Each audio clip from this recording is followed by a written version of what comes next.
It's obvious. The unthinkable continues. Most Americans know something very wrong is happening. People in charge keep telling you that everything's fine and to stop noticing. But you know better. That's why self-reliant folks are investing in emergency food storage. You should too. My Patriot Supply, the nation's largest emergency preparedness company, are the ones you can trust. Go to mypatriotsupply.com and secure their best-selling 3-month emergency food kits. Each contains tasty breakfasts, lunches, and dinners averaging over 2,000 calories per day. Save $200 on each 3-month food kit you purchase. My Patriot Supply also sells solar generators, gravity-powered water filters, off-grid room heaters for when the power goes out, heirloom seeds, and survival gear. Order by 3 p.m. and your items ship that same day and arrive quickly on your doorstep in unmarked boxes. Go to mypatriotsupply.com today. Time is running out to prepare for what's coming. mypatriotsupply.com.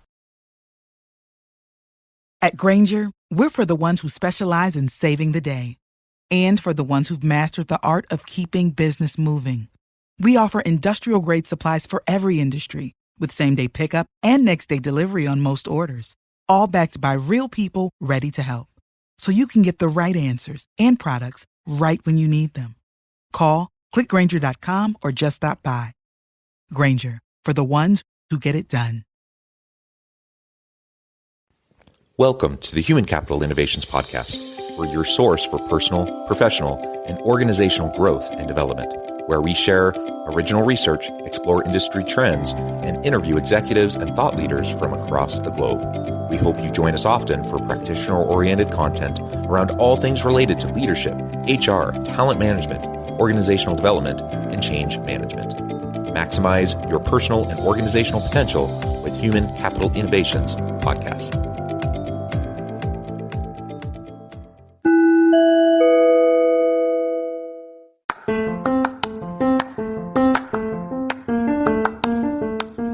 You enjoy the Human Capital Innovations Podcast?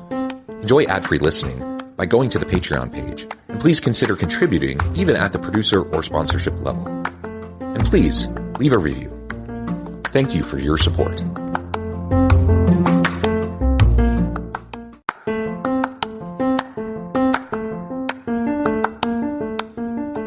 Welcome to the Human Capital Innovations Podcast.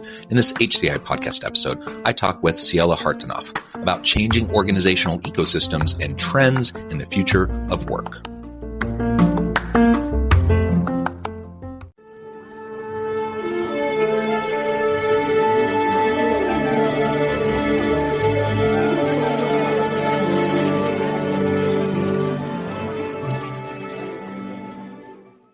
Ciela Hartanov, welcome to the Human Capital Innovations Podcast.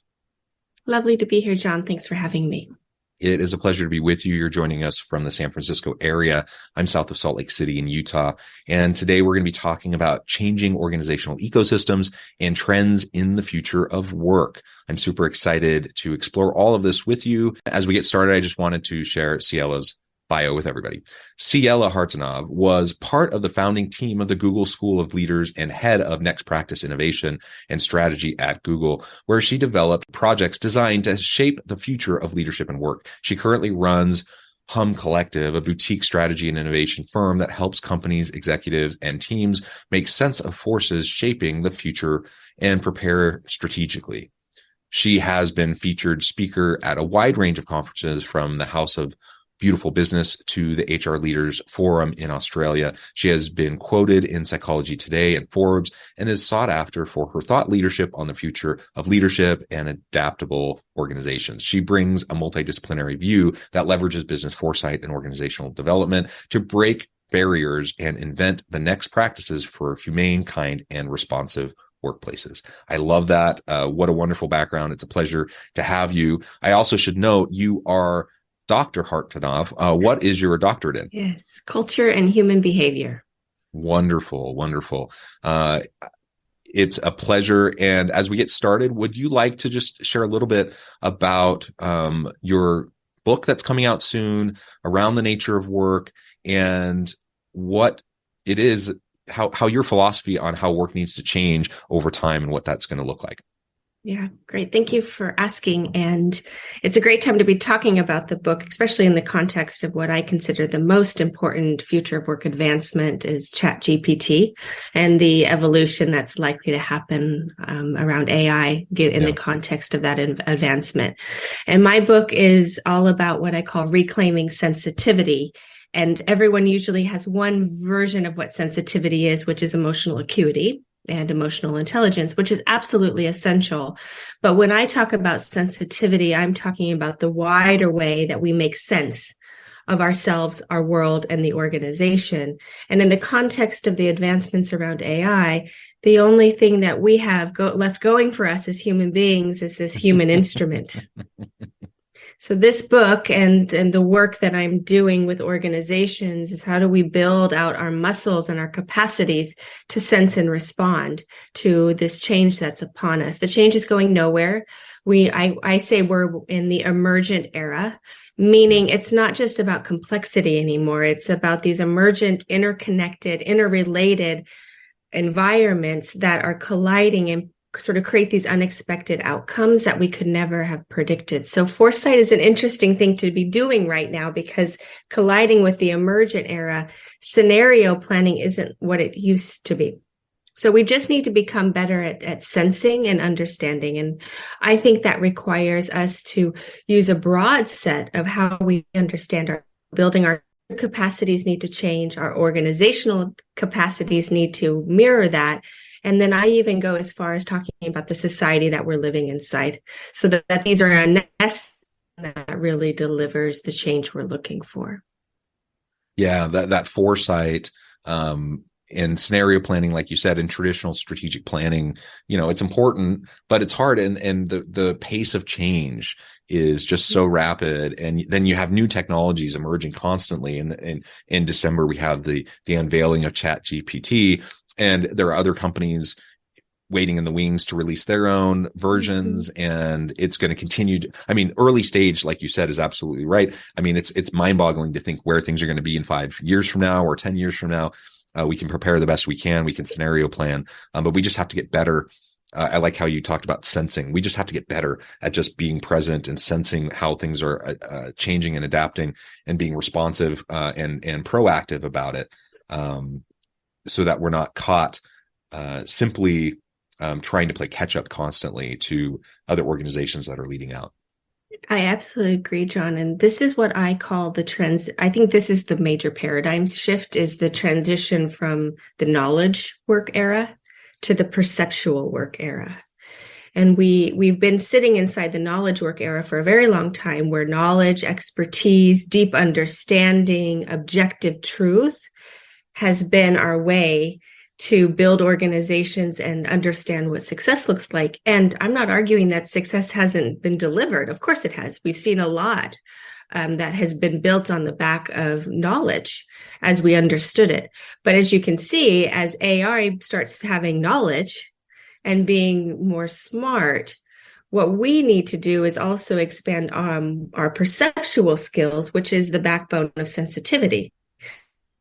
How do I observe and notice? And we have a body that is very good at observing and noticing. And we're starting to see more and more research about the gut biome, which is basically this internal brain inside a different part of our body, inside of our gut, which actually signals and gives a lot of information to us. We have our emotion. We're learning more and more about how emotions actually are central in decision making. And of course, we have our cognition and our mindset. And so we have these tools, and building them out means you become a better perceptual worker. And that's what I'm arguing for in my book, but also what I think really is the future of work.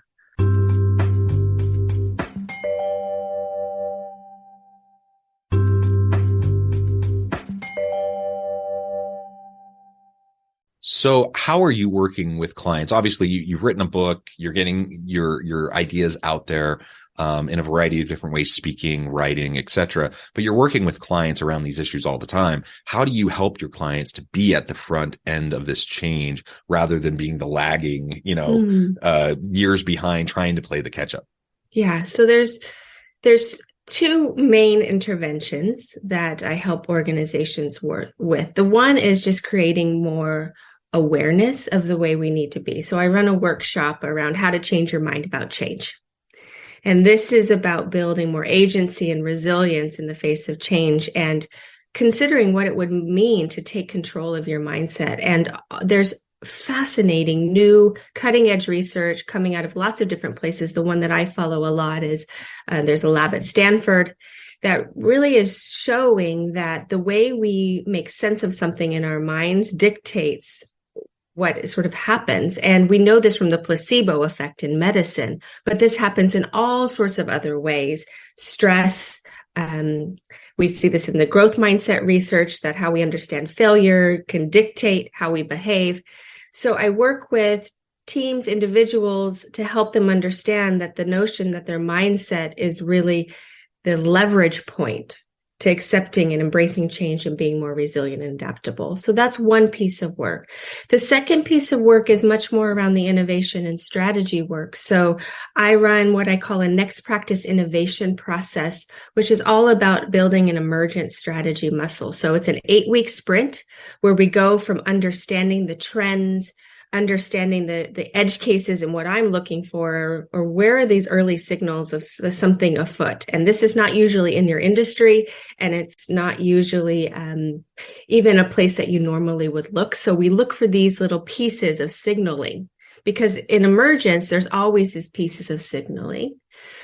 For instance, a good piece of signaling in the natural world is, for instance, when you start seeing a path being built, like in the park, where you start seeing footsteps that wasn't actually where the path was. But if you're watching, you're starting to see that human beings are starting to go a different way, and eventually that'll become a full path. So we're also looking for this in business. Where are those early footsteps that eventually will become a full path? Then we work to strategize and understand what this means in the context of your organization. And then we ask you to run some experiments, do some big bets, if that makes sense. And this is a cyclical process. So strategy planning used to be much more long range. You would put a strategy down, it would stick. So that's why I run these in 8-week sprints. So it's how do we continue to refresh and build this muscle? And the other thing that I do in my work is make sure that the knowledge and how to do this is transferred so that it can live inside the organization and become part of the strategic planning muscle. Yeah. And I love just building that into the culture. And like you said, the strategic planning muscle, just the way of being within the organization, it should be deeply embedded and integrated into what we're doing. It's not just a one-off, let's do our once a year or once every 3 years strategic planning. No, that there was a day and age where maybe that was sufficient. I don't think it probably ever was, but that was the common practice, but we cannot do that anymore. It has to be built in and integrated into everything we're doing on a regular basis. So I love how you're focusing on that. Tell us a little bit more about your perspective around ecosystems changing and what happens in organizations around these ecosystems and why that all matters, why we need to be paying attention to it. Yeah.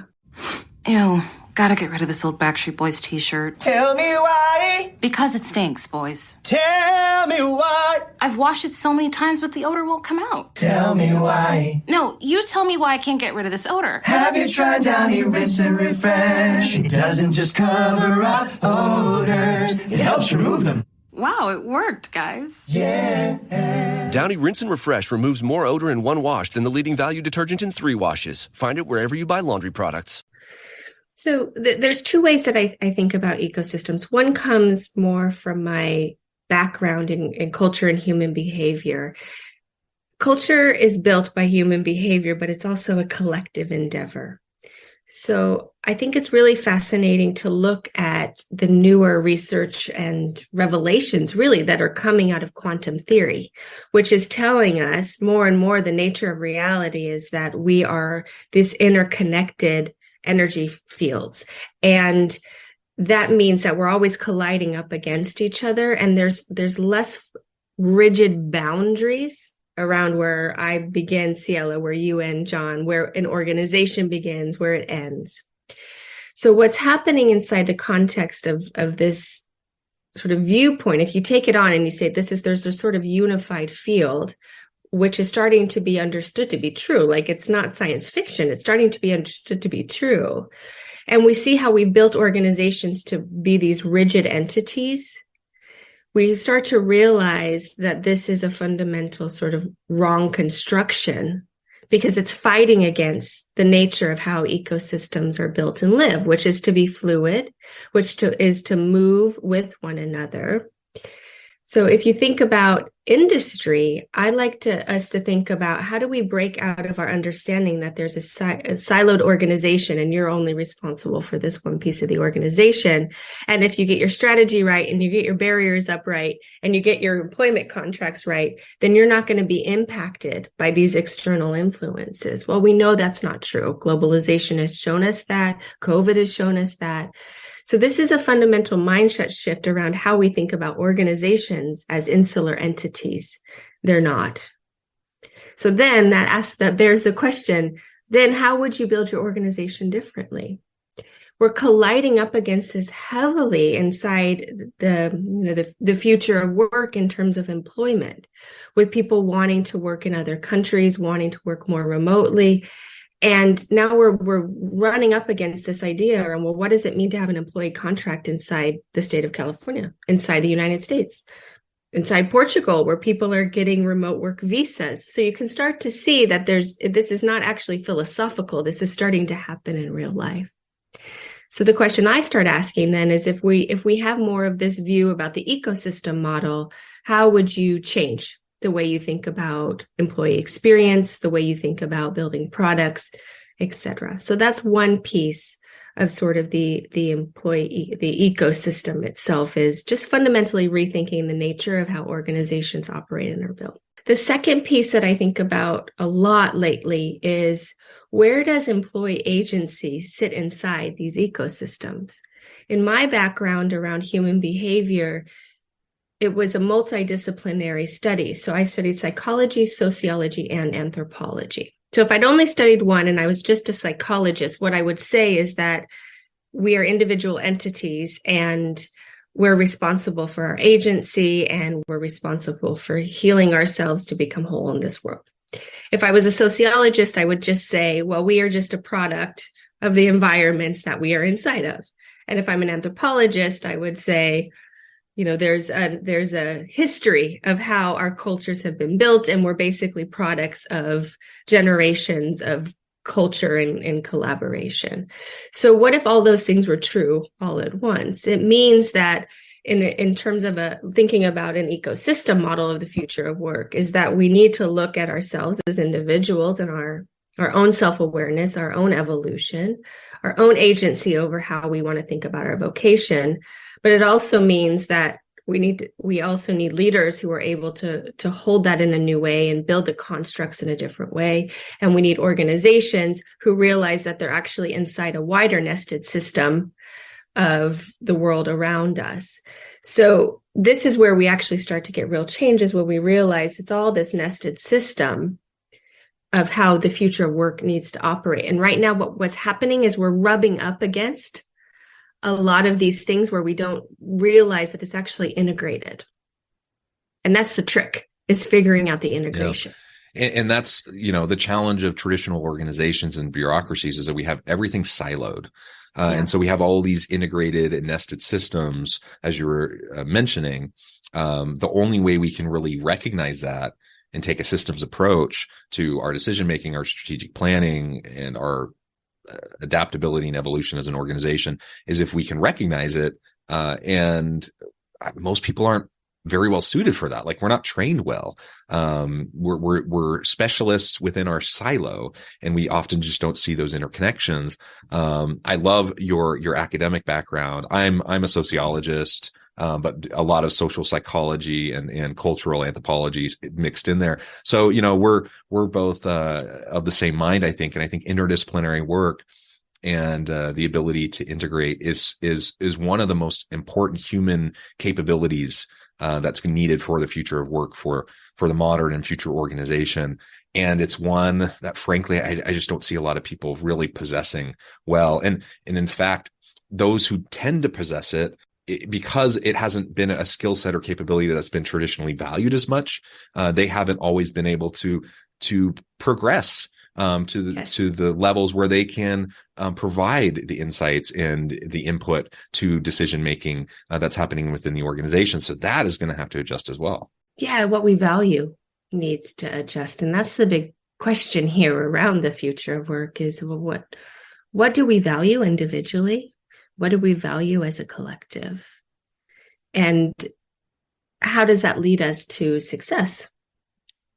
And what is success really too, right? Is part of the individual question that's being asked. But certainly in organizations, the way we understood building success, I think, is also coming up to a question mark, because it also relates to sort of this idea that more extraction is better. And is that really the kind of societies and organizations that we want to build and leave for our children, frankly?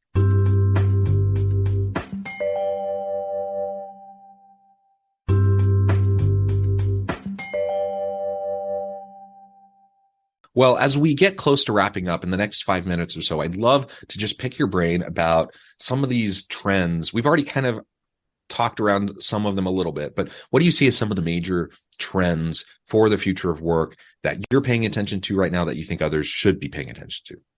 Yeah, it's funny you asked me that, John, because I just wrote my quarterly newsletter, and what I said to it in it was, I'm writing this in February, not January, because I'm not jumping on the trend hype bandwagon, because I feel like, and this has always been the case in Foresight, there's a lot of trend sort of hype that's happening. Here's what I'm paying more attention to, which other futurists and Foresight people may question or argue with, but I'm more interested right now in the tensions, because I think that that's where we're going to be able to make progress, is the tensions. So here's what's emerging in terms of, and I'm more of a near futurist. I'm watching what's sort of emerging and happening now so we can take action. So certainly there's a lot of futurists who are doing 20 years out, how will AI reshape? I'm wondering, how do we make progress now? So what I'm looking at are sort of the tensions that we're experiencing. So we're experiencing an economic tension right now with, are we in a recession? Are we not in a recession? And really this recalibration, at least in the tech sector, which is where I spend a lot of my time. And that is up against this piece around employees wanting to take back agency, wanting to have careers that look more expansive and have this portfolio career where you have a lot of different freelance opportunities.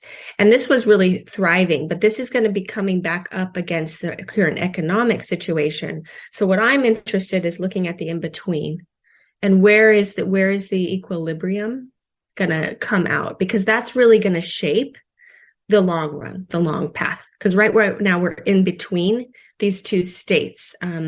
So that's part of what I'm interested in. This is how we sort of get what I said around that path in the park. This is what's going to lay the groundwork for the long-term path in the park around how much employee control we have, how much, how does that contract between the organization and employees sort of shift and change? The other thing that I'm paying heavy attention to also is this tension that is really fascinating to me, which is the uptick in this feeling of isolation and loneliness, the no office place, no center place for people to go necessarily, this mental health crisis that we are seeing emerge. And so what I'm paying attention to around the future of work is, what role, if anything, does the organization continue to play in our community and basically social architecture? Or are we going to start seeing a different path laid here where people move to different places and actually go and build different types of community, almost like we used to have, where the church was really important to us, right? So where and how are we going to make sense of ourselves socially as the organization, and our feeling of mental unwellness starts to be exacerbated? So those are just two things that I'm paying attention to. There's a few others, but I think those are probably the most important things that will shape how work evolves. Yeah, and those are societal level kinds of things, right? We haven't figured out. Certainly, we're in the middle of it. We're building the plane while we're flying it, and it's messy. You've referred back to the tension again and again during the conversation today, and so many people are not very comfortable in that tension, and I think we got to learn how to live in the tension, because that's, I think, the reality moving forward. I think so too, and I just want to acknowledge that it's hard. Like, it's hard for every human being. I know I'm saying this, but certainly I am having to live in the tension, and it's hard as well. So this is where we come back to ourselves and what do we have control over, and where's our locus of control, and getting back to that place of agency so that it's a place for us to move forward from. So that's the practical bit, is how do you get back to your center? And we know there's a lot of tools and practices to do that, so we're not spinning out of control. So we have more emotional regulation. We understand our bodily cues sooner so that we don't get sick, and we're working on our mindset so it becomes more expansive. That's what's within our control and doable. Yeah, I love it. Well, thank you so much for your time today. I note the time and I need to let you go here in just a minute. But before we wrap things up, I wanted to give you a chance to share with the audience how they can connect with you, find out more about your work, where they can find your book, and then give us the final word on the topic for today. Yeah. So I'm on LinkedIn, Ciela Hartanov. I'm also a reluctant Instagrammer at Ciela Rose. And my website is humcollective.co. And what is the book is not out yet. But as it is, you'll see me posting about it. Of course, I'm in final iterations. And what's a final note? I want to reinforce for us in times of uncertainty and unknown is where the possibility lives. So if we can anchor on possibility, optimism, hope, that is our way through. That's beautifully said. And that really is the upside to the messiness and the unknown, is you don't know what the limitations are. Like, anything's possible. So let's lean into that. I love the optimistic approach. I think we need more optimism in these challenging times. Thank you so much. It's been a pleasure. I encourage the audience to reach out and get connected, find out more about what you can do for them. And as always, I hope everyone can stay healthy and safe, that you can find meaning and purpose at work each and every day. And I hope you all have a great week.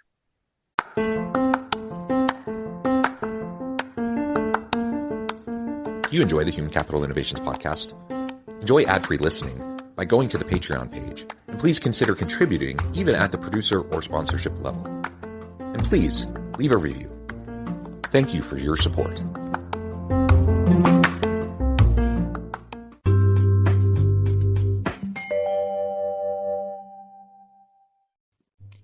Thanks again for joining us for this episode of the Human Capital Innovations podcast. I hope you stay healthy and safe, and that you have a great week.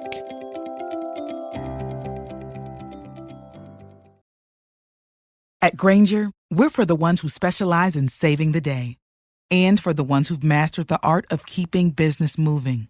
We offer industrial-grade supplies for every industry, with same-day pickup and next-day delivery on most orders, all backed by real people ready to help. So you can get the right answers and products right when you need them. Call, click Grainger.com, or just stop by. Grainger, for the ones who get it done.